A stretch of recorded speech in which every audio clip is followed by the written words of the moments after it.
यहाँ पर तो हमारे पास करीब 1.5 साल का समय है और टोटल विधानसभा की सीटें 403 हैं।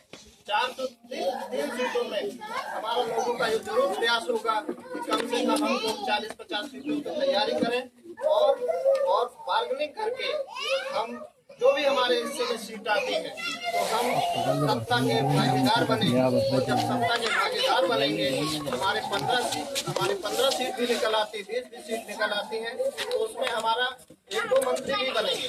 तो हम पार्ट ऑफ स्टेट होंगे, सरकार के भागीदार होंगे। जब सरकार में हमारी भागीदारी होगी तब आपके लिए हम सोच सकेंगे, आपके लिए हम कर सकेंगे। जब हमारे उत्तर प्रदेश का पूरा समाज है वो कहीं न कहीं वोट देता है, लेकिन उसका कोई राजनीतिक घर नहीं।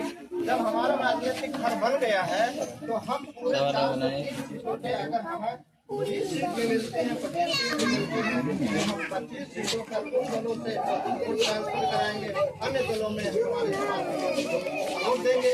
तो ऐसी स्थिति में हम जब सत्ता तक पहुँचेंगे तो हमारी मजबूती बनेगी। हम आपसे ये भी कहना चाहते हैं कि इधर बताना कहूँगा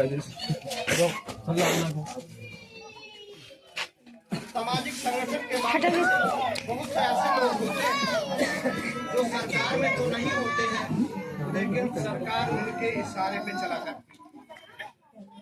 आप लोगों ने बाबा राम रहीम का नाम सुना होगा, सुना है? कितने लोगों ने सुना है?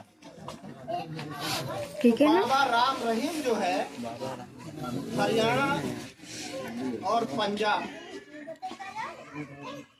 2 प्रदेशों की सरकार अप्रत्यक्ष रूप से चलाते हैं। तो ऐसी स्थिति में वो कितने ताकतवर कैसे होते, बड़े बड़े मंत्री उनके करीब नहीं पहुंच पाते थे, मुख्यमंत्री को छोड़ करके। तो ऐसी स्थिति में और उन्होंने जब अन्याय अत्याचार शुरू किया तो उनको सरकारों ने बचाने का भी प्रयास किया। जब उनके ऊपर मुकदमा चला तो पब्लिक की इतनी गैदरिंग थी, उनके भक्तों की इतनी जमावड़ा था कि जज को सड़क से भी आ पाना मुश्किल था। जज हेलीकॉप्टर से जेल में गए, कारागार में हेलीकॉप्टर से उतरे और वहां पर जब निर्णय सुनाया तो इतना ताकतवर व्यक्ति जो 2 प्रदेश की सरकारों को चला रहा था वो जज के सामने गिड़गिड़ाने लगा, रोने लगा। मैं ये बात क्यों कहता हूँ? मैं इसलिए कहता हूँ कि ये कलम की जो ताकत है, बाबा साहब डॉक्टर अम्बेडकर ने कहा था ये कलम में वो ताकत है कि 1000 तलवार की धार को बंद कर सकती है। तो ये कलम की धार आज आपके बच्चों के कलम की धार को पूर्ण किया जा रहा है, इस बात को समझने की जरूरत है। आपकी जो शिक्षा व्यवस्था है वो चौपट करी जा रही है, इस बात को समझने की जरूरत है। तो एक जज के आगे इतना ताकतवर आदमी जब गिड़गिड़ाने लगा, रोने लगा, तो ऐसी स्थिति में समझिए कि बाबा साहब डॉक्टर अम्बेडकर ने कहा था कि शिक्षा वो शेरनी का दूध है जो पिएगा वो दहाड़ेगा। तो इसीलिए किया जा रहा है। मैं जज के साथ और बाबा राम रहीम की बात मैं इसीलिए आपको बताता हूँ, इतने ताकतवर आदमी को एक कलम वाले व्यक्ति जो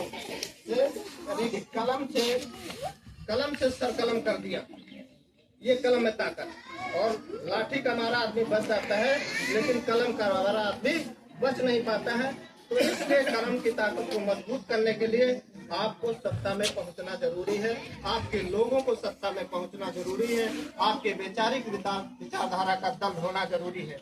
तो आपके ये विचारधारा का जो दल बना है, इसके माध्यम से हम लोग ये प्रयास में हैं कि आप लोगों को गोलबंद करके एक साथ बैठा करके, और हम चाहते हैं कि बिहार की तर्ज पे हम लोग भी ये कैंपेन चलाएंगे, अभियान चलाएंगे सत्ता में पहुंचने के, सत्ता में भागीदारी पहुंचने, सत्ता में भागीदार बनने के लिए हम लोग भी आप लोगों से 2 दिन का समय मांगेंगे।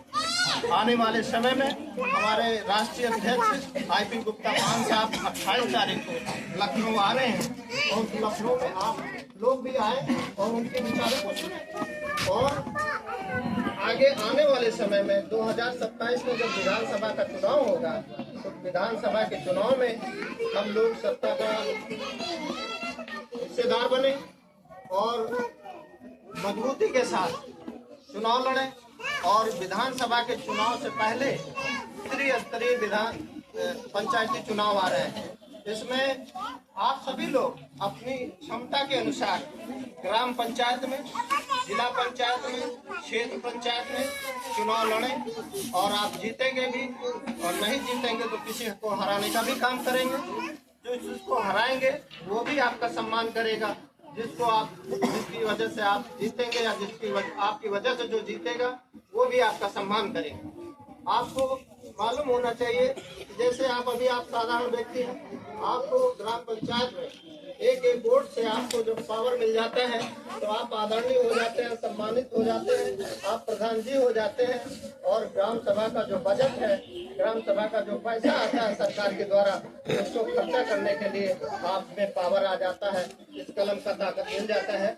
तो इस कलम की ताकत के लिए आपको ग्राम पंचायत स्तर से लेकर के क्षेत्र पंचायत स्तर से लेकर के जिला पंचायत और विधानसभा और लोकसभा तक का आपको सक्रिय होना होगा। अपने लोगों को जगह जगह मुस्तैद करके बैठाना होगा।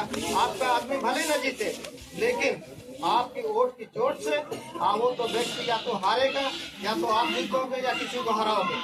मैं आपको एक उदाहरण देना चाहता हूँ मोहनलालगंज विधानसभा का। मैं 2017 में भी मैंने बछरावा विधानसभा में चुनाव लड़ा और रिपब्लिकन पार्टी ऑफ इंडिया से, और हमारे एक साथी छेदालाल साथी जो मोहनलालगंज विधानसभा से चुनाव लड़े, उनको 1008 वोट मिलता है। और IAS से BRS लेकर के राम बहादुर चुनाव लड़ते हैं मोहनलालगंज से, और वो काफी पैसा भी खर्चा कर देते हैं, लेकिन दुर्भाग्य है कि वो 535 वोट से हार जाते हैं। हारने का कारण जो रिपब्लिकन पार्टी ऑफ इंडिया के जो प्रत्याशी रहे, उन्होंने 1008 वोट वो भी बसपा माइंडेड लोगों का खींचा और 1008 वोट उनके हार का कारण बना।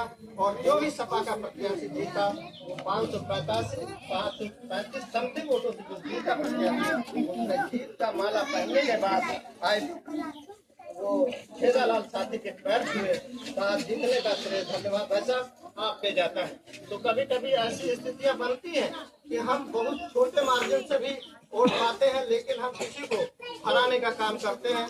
तो हम अपने वोट का वजूद समझें, हम अपनी वोट की ताकत को समझें, और मान लीजिए अगर वोट हमारा है तो हम मालिक रहें, हमारे वोट का दूसरा कोई मालिक ना बने। हमारी जितनी वोट है हमारी पार्टी में पड़े, या जब हमारे दल से किसी दल का गठबंधन हो तो उस गठबंधन को वोट जाए, जिससे हमारी वजह से अगले दल को ताकत मिले और अगले से हमको ताकत मिले। तो ऐसी स्थिति में हम ये चाहते हैं कि जैसे आपके घर के परिवार का कोई बेटा IAS बन जाता है, IPS बन जाता है, लेकिन उसका राजनीतिक संरक्षण नहीं है, राजनीतिक उसके पास ताकत नहीं है, तो आपने सुना होगा हरियाणा में IPS अफसर ये सुसाइड कर लेते हैं राजनीतिक दबाव में। तो राजनीतिक दबाव के कारण अगर आपका वर्चस्व बनता है तो इसको जरूर बनाना चाहिए। अगर राजनीतिक दबाव नहीं है आपके, तो आपकी कोई कीमत नहीं है। आपके घर में चाहे कोई IAS हो, डॉक्टर हो, इंजीनियर हो या बड़ा नेता हो। पहले को तो सरदार मनमोहन सिंह जी प्रधानमंत्री थे, लेकिन वो प्रधानमंत्री थे, नेता नहीं थे। तो हमारे समाज में आज नेता बनाने की जरूरत है, और वो नेता नेता वो है जो मोदी लुका जिससे नहीं की वीडियो बनाते बातें हैं कि आपके बीच में रखना चाहते हैं कि समाज में आप प्रधानी का चुनाव जैसे जीत भी जाते हैं किसी तरह से काम दाम दंड भेद से, लेकिन आपको 5 मर्द की भी जरूरत पड़ेगी, क्योंकि जब तक आपके पास 5 मर्द नहीं होंगे तब तक बात बनने वाली नहीं। और हमको समाज के विभीषण पे भी सावधान रहना होगा।